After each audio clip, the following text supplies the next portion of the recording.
Guys ඔයගොල්ලන් ජපානයේ આવුත් අනිවාර්යෙන්ම යන්න ඕන තැනකින් එකක් තමයි මේක.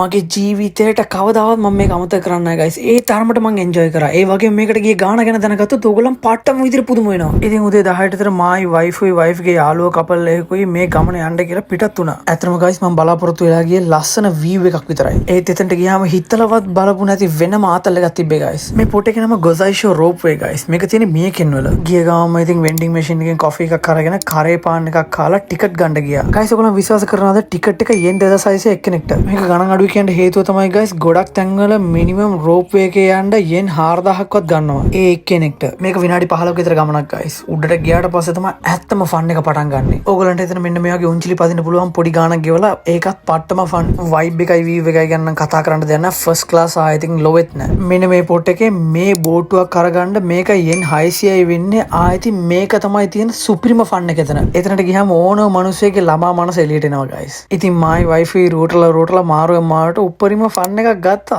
එතන මාරම ලස්සන view points උත් තියෙනවා ගයිස්. ස්පෙෂල් නෝට් එකක් තියෙනවා යද්දි මොබයිල් එකයි wallet එකයි විතරක් ගෙනියන්න. එතකොට තමයි උපරිම ෆන් එකක් ගන්න පුළුවන්. ඊට පස්සේ අපි 4 දෙනා මේ කන්දට බයි බයි කියලා full satisfaction එකේ අන්තිමට ගෙදර ආවා.